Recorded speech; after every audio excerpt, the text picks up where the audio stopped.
Greetings. I'm Felicity, aged 37, and I'd like to share an intriguing experience and how I swiftly dealt with it. Unlike many stories you might hear, I'm not one to be easily deceived. Surprisingly, I had a good relationship with my mother-in-law before everything fell apart. Our bond was smooth, filled with warmth, perfection, and mutual respect. My husband, Frank, was the love of my life, my partner in crime, and my best friend. From my perspective, everything seemed picture-perfect. This isn't a delusion or oversight on my part. Sure, we had our arguments, like any normal family, but there were no red flags, and all seemed well. However, the shocking turn of events that followed left me bewildered. Let me narrate the incident and explain why I chose to seek revenge on my husband and mother-in-law. I had planned something special for our family, a vacation. It was originally meant for just Frank and me, but considering Tiana, my widowed sister-in-law, and her loneliness, I decided to include her. I sponsored most of the trip, covering accommodation, meals, and activities. Frank and Tiana were only responsible for their additional expenses. The plan was to treat them to a once-in-a-lifetime vacation in Spain, exploring Barcelona's vibrant streets, savoring tapas, and enjoying the Mediterranean sunshine. The thought of creating lasting memories and strengthening our bond excited me.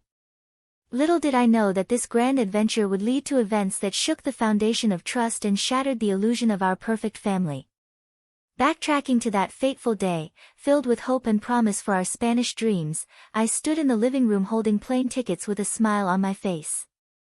Gathering Frank and Tiana, I revealed the surprise. They exchanged puzzled glances, curiosity etched on their faces. Tiana, with her wise eyes, tilted her head slightly. With a flourish, I presented the tickets and shared my plans for our Spanish adventure, hoping to see joy and gratitude in their eyes. Frank's face lit up, expressing genuine anticipation. "Felicity, you truly are something else," he exclaimed. Anticipation bubbled within me as I eagerly awaited the commencement of our extraordinary journey. Tiana, on the other hand, donned a gentler smile, her gaze meeting mine. "Oh, my sweet Felicity, you've truly outdone yourself. This is a gift beyond measure." "I'm deeply touched," she expressed. In that moment, pride and contentment swelled within my heart. Their reactions were a validation of the love and effort I had poured into this surprise. I had envisioned this vacation as the adhesive that would strengthen our bonds, creating unforgettable memories and fortifying the already seemingly unbreakable ties. However, as you might suspect, this tale takes a treacherous turn. Beneath the facade of our seemingly idyllic relationship, a complex web of deceit and betrayal lay in wait, ready to ensnare us all. When the truth unraveled, it would challenge the limits of forgiveness and test the very essence of family bonds. As planned, we boarded the plane, embarking on our 2-week adventure. The anticipation was palpable as we immersed ourselves in the vibrant streets and rich tapestry of Spanish culture. The first week unfolded seamlessly, with the flavors of paella, exploration of historic landmarks, and dancing to the infectious rhythms of flamenco. Laughter and joy filled the air, and I reveled in the belief that our bond was unbreakable. However, little did I know that a storm was brewing on the horizon, waiting to unleash its fury upon my unsuspecting heart. On a fateful Monday morning, as the sun bathed the city in golden hues, I woke up to find an empty hotel room. Confusion and a growing sense of unease gripped my heart. Frantically, I reached for the phone, dialing both my husband's and Tiana's numbers, hoping for an explanation, but to my dismay, their phones remained silent, their voices absent. Fear began to claw at the edges of my mind as I searched the empty room for any sign of their presence. No notes, no bags, no traces of disturbances or struggle, just an unsettling silence that hung heavy in the air. It seemed I was left alone in a foreign land, and the minutes felt like an eternity as despair threatened to consume me. A glimmer of hope pierced through the darkness, my phone buzzed, signaling an incoming call. It was Tiana. Relief washed over me, mingled with confusion and a deep sense of hurt. How could she leave without a word? With trepidation, I answered the call, my voice filled with a mix of concern and disbelief. "Tiana, where are you?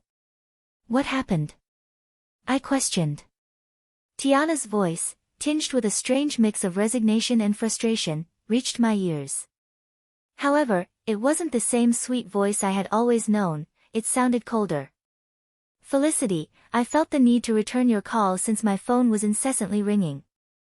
Oh, I'm sorry for disturbing you. I was just wondering where you two went. Your bags aren't here, and I was concerned that something bad had happened. With an indifference that shook me to the core, she uttered the next words, we left you. But why? What happened? I couldn't bear to spend another week in your company, so I had to leave. Did I do something wrong?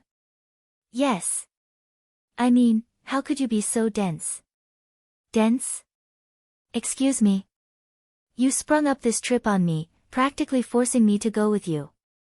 I couldn't remain disingenuous any longer. Let me spell it out clearly for you, Felicity, I don't enjoy your company. Sure, we can spend a couple of hours together at a family event, but 2 weeks? I tried to be civil and grace you with my like a bolt of lightning, unraveling the threads of trust one had so naively woven.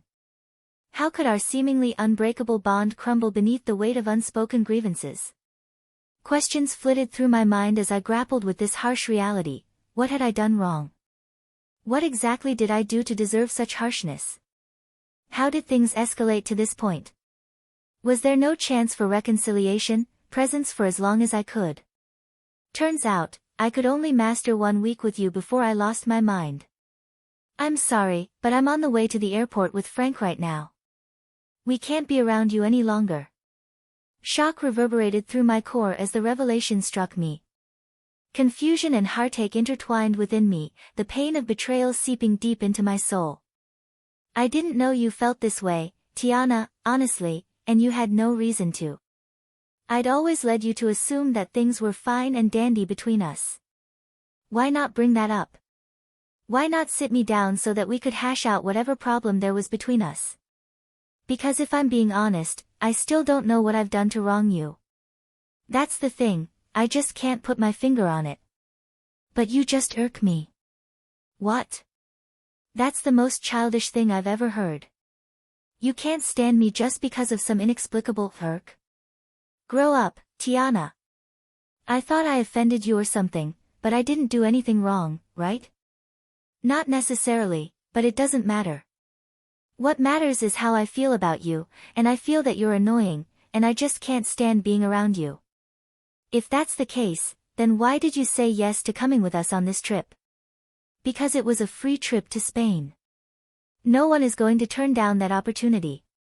But as the days went by, I grew more and more tired of your antics. What antics, Tiana? What did I do that was so bad that you decided to leave me all alone in a foreign country? She failed to answer, and I grew more impatient with this impromptu disdain coming out of nowhere. I was shocked, hurt, confused, and angry, but most of all, I was just sad. I had to inquire about my beloved husband and what he had to say in all of this. Let me speak to Frank. Casually and easily, Tiana passed the phone on to Frank, assuming someone, likely Frank, was eavesdropping on the entire conversation. He responded with the same indifference and coldness as his mother. Hello.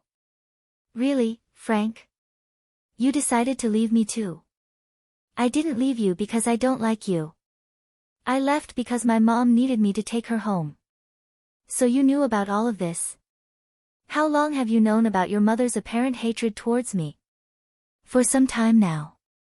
I was hoping this trip would bring her closer to you, but I was wrong. Okay, but what I'm failing to understand is why none of you approached me about this. We're all adults, meaning if there's an issue, we solve it. It's not like we haven't had arguments in the past, we sat down and solved those arguments. What's different about this time? Frank failed to answer, mirroring his mother's earlier silence. The only thing I can safely conclude about this entire stupid debacle is that your mother hates me for a silly reason, which she knows isn't valid. Maybe she's jealous of me or something. Maybe I have something she can't have, and she knows she can't speak up about it without sounding foolish, so she's beating around the bush. Am I correct in assuming that? Their resounding silence affirmed my assumption. Well, I can say that I'm honestly shocked. I didn't know that you too felt this way about me. I hope you have a safe flight back home.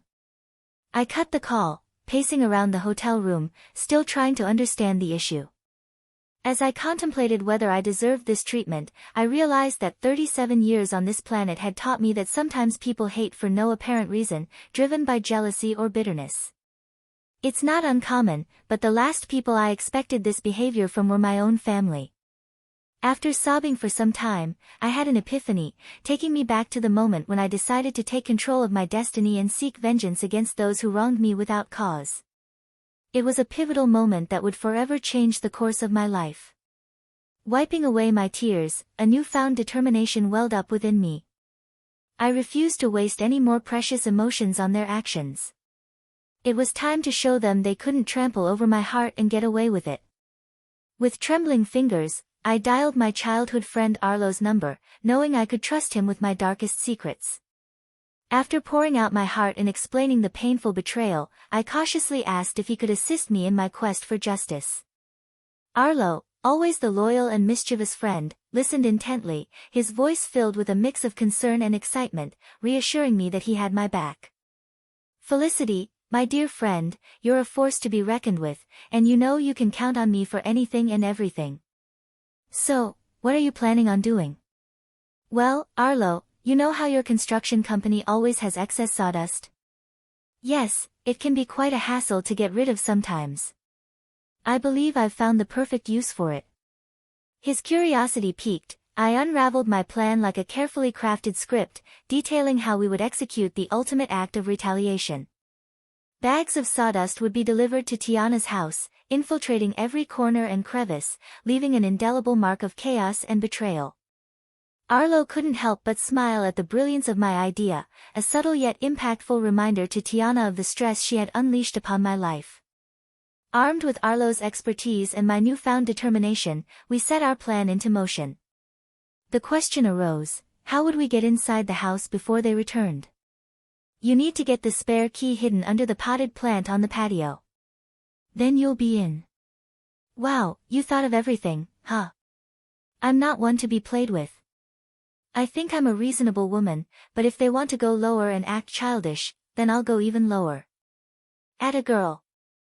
As the hours passed, anticipation swirled within me. Arlo assured me that the mission was complete, and soon I would witness the fallout of our carefully orchestrated chaos. Then, like a sweet melody in my ear, my phone chimed with a message from Arlo. I eagerly opened the pictures he had sent, revealing a sight to behold. Tiana's once pristine home now resembled a post-apocalyptic wasteland, drowned in a sea of sawdust.